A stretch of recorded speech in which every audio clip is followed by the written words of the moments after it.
Now 2023, obviously we're in a shifting market, a lot of challenges out there. How do you find the luxury space? Difficult. I think that the money is there, definitely. There's no question about the money hasn't changed. There is a little bit of a change, and when I say it's money, it's not liquid money. So clients who are higher end call it luxury, and we're talking 5 million plus in that space. A lot of people's stock portfolios have shrunk. So on paper, they're worth a little bit less to some clients.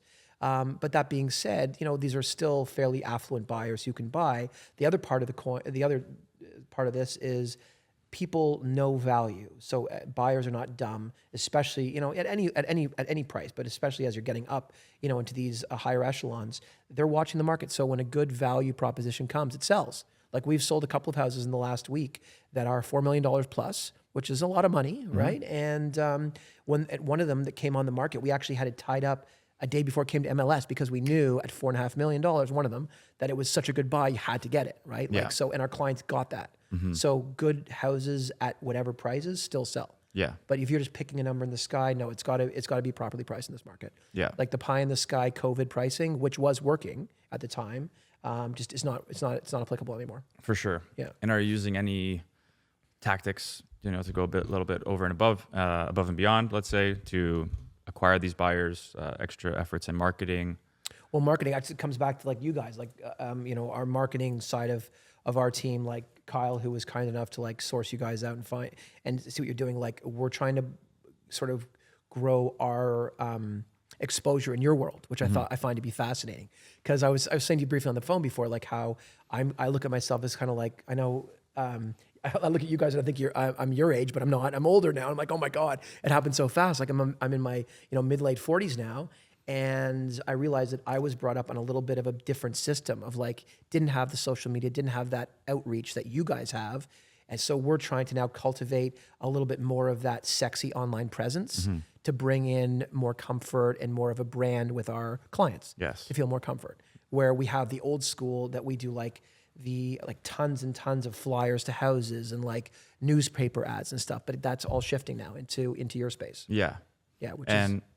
Well, let's jump right into that now because that's something we wanted to talk about is the combination of the two. Yeah. Because you can go, balls to the wall on social media, post all these things and, but you're doing no deals, right? Well, we actually did an audit a couple of years ago. We had a company that actually came in and audited my business to say like, okay, where are we getting hits from? Cool. And the problem is with, it was a really cool exercise actually. And the thing is with realtors is you can't quantify it. We spent a lot of money, like tens of thousands of dollars on like nothing. But the nothing said to me, the old doesn't necessarily like fully work. The new doesn't work. It's a combination of both. So for example, we send out close to 30,000 flyers every 3 weeks.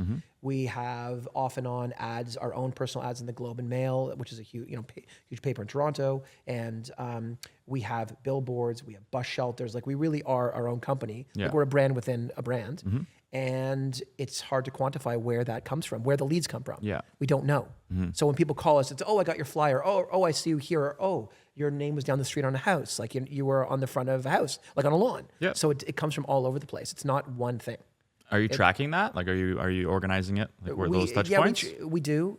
But again, it's hard to audit every single one because agents that we work with are getting called from different spots. Yes. Yeah. But I get a lot of things like what you said to me just a minute ago when we first started. Go, oh, I knew who you were, and how do you know who I am? Yeah. I'm just asking, like, how do you know who I am? Because you look online on Instagram.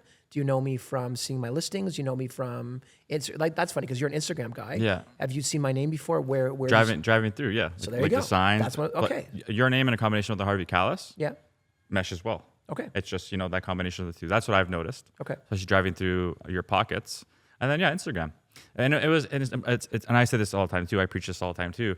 It's like the trifecta. It's like those. I'm sure you farm, Yeah. but big time. Subconsciously, I'll see it driving. Yeah. And then I will actually take it in on the social media when I see it again, right? Okay. Yeah. Because it just rings a bell. Yeah. And I'm putting a face to that name. Then I drive through again, and I'm like, no, now I know exactly who you are. Yeah. On the sign. So it's like that, the combination, those touch points, just like the bus shelter, the billboards. Yeah. The flyers, Yeah. They get tossed out. Subconsciously, they see the name, and then they see you again on their way to work, right? And that's why these clips with what you guys are doing are so important.